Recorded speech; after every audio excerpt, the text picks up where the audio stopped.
Hello students, good morning.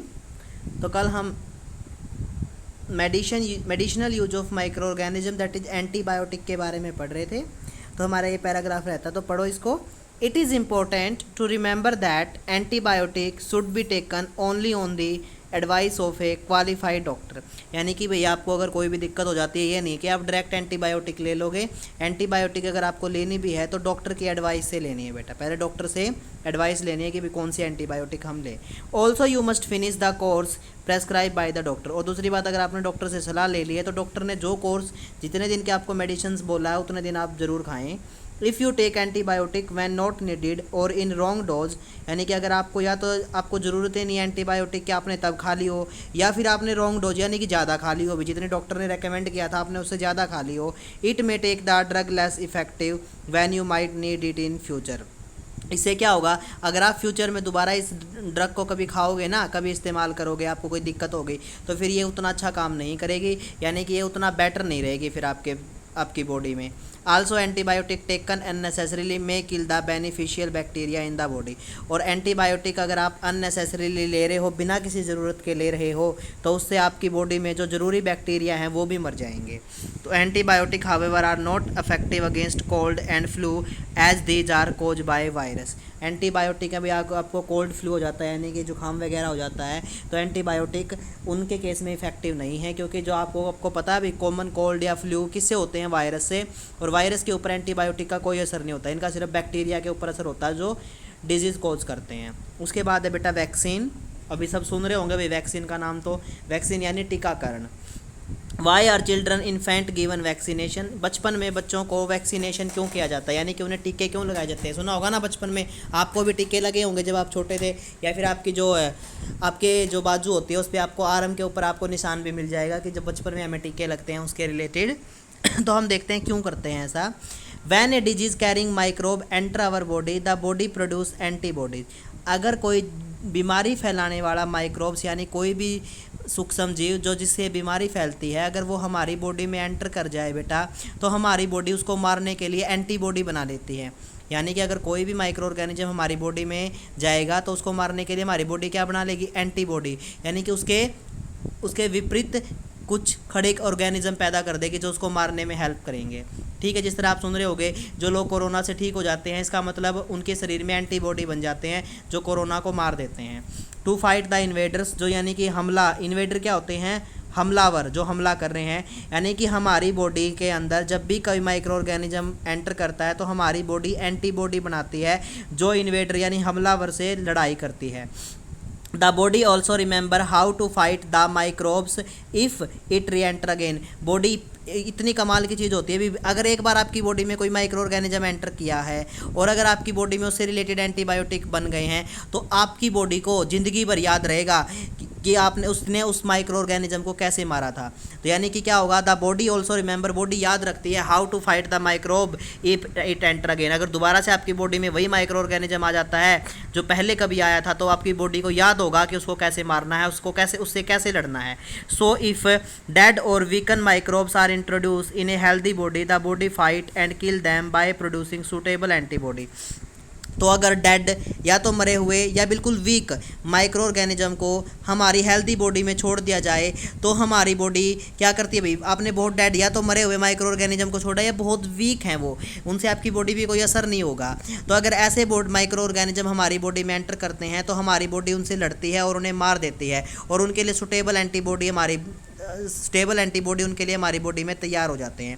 That antibody remain in the body, वो हमेशा हमारी body में रहते हैं। And we are protected from the disease causing microorganism, और वो एंटीबॉडी फिर हमेशा हमारी बॉडी में रहते हैं और हमें डिजीज कॉजिंग माइक्रो ऑर्गेनिज्म, बीमारी फैलाने वाले जीवों से बचाते हैं। This is how a vaccine work, और ऐसे ही एक वैक्सीन काम करती है। तो मेरा ध्यान से सुनना जो मैं कह रहा हूँ बेटा, वैक्सीन कैसे काम करती है। मान लो आपकी बॉडी में ना अभी आपको बोल रहा है कोई कोरोना की वैक्सीन लगाओ, तो वो कैसे काम करेगी कोरोना से लड़ने में।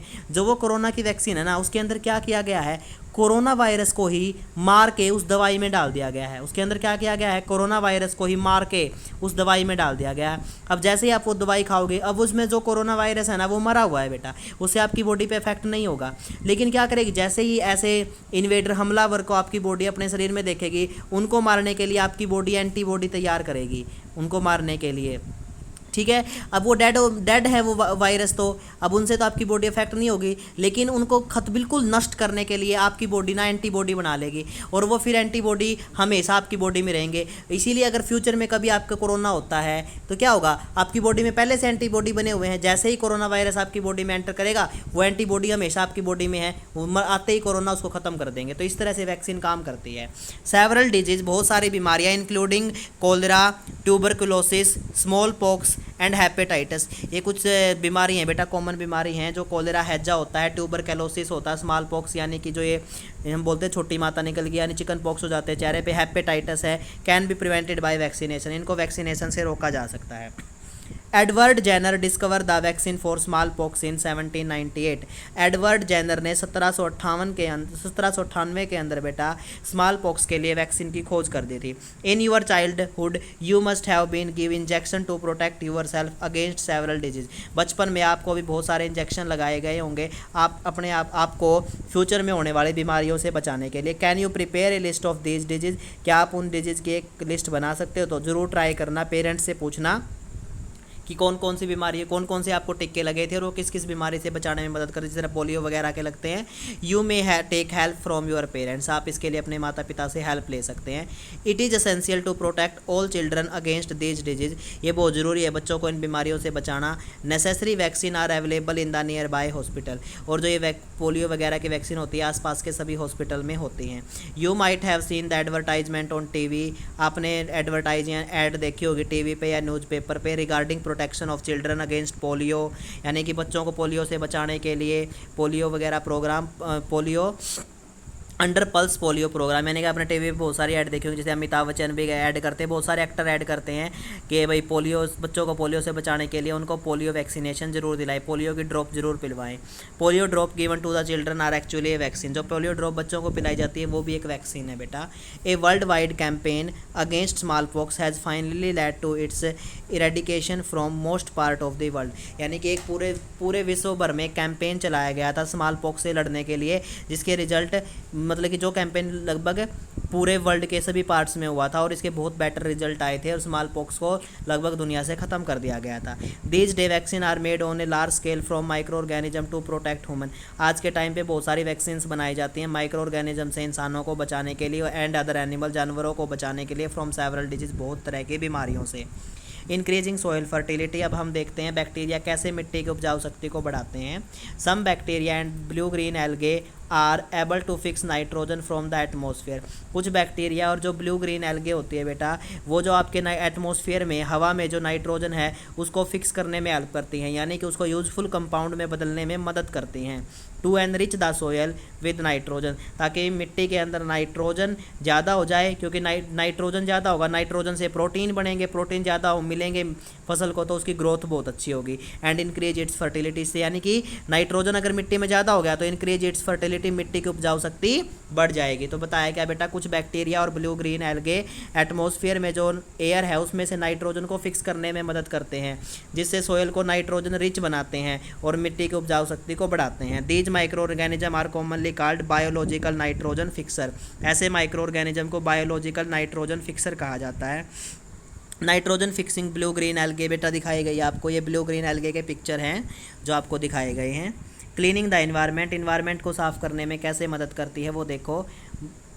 बूजो and Paheli had observed the school garden making manure, Boojho and Paheli had observe the school gardener making manure, यानी बूजो और पहेली ने स्कूल के माली को मैन्योर बनाते हुए, खाद बनाते हुए देखा। अलॉन्ग विद देयर फ्रेंड्स, उनके दोस्तों के साथ। They collected waste of plant, यानी कि वो अपने दोस्तों के साथ मिलकर पौधों का वेस्ट इकट्ठा कर रहे थे। वेजिटेबल का waste and fruit from near by houses, आसपास के पड़ोस से वेजिटेबल का और फ्रूट का, जो वेजिटेबल और फ्रूट होते हैं उनके छिलके होते हैं उनको इकट्ठा कर रहे थे। And garden and near by houses and gardens, यानी कि आसपास के गार्डन में से वो प्लांट का वेस्ट, वेजिटेबल और फ्रूट का वेस्ट इकट्ठा कर रहे थे। दे पुट दैम इन ए पिट, उन्होंने उसे गड्ढे में डाला। मेंट फॉर वेस्ट डिस्पोजल, यानी ताकि वेस्ट डिस्पोजल के लिए वो वेस्ट खत्म हो जाए। After some time it decompose and got converted to manure, कुछ समय बाद देखा गया कि वो डिकम्पोज हो गया, वो टूट गया और वह उसकी खाद में बदल गया। Boojho and Paheli wanted to know how this could happen, Boojho और पहेली जानना चाहती है ये कैसे हुआ होगा। इसके लिए टेक 2 पॉट, 2 मटके लो and fill each pot half with the soil, दोनों को आधे आधे मिट्टी से भर लो। Mark them A and B, उनको एक मटके पे ए लिख दो, दूसरे पे B. Put plant waste in pot A में तो प्लांट वेस्ट डाल दो बेटा, and thing like polythene bag, एक 2 मटके लेने हैं, एक बी। ए में तो क्या करना है, प्लांट का वेस्ट डालना है, बी के अंदर क्या करना है, पॉलीथीन बैग, एम्प्टी ग्लास बोतल, ब्रोकन प्लास्टिक टॉय इन पॉट बी।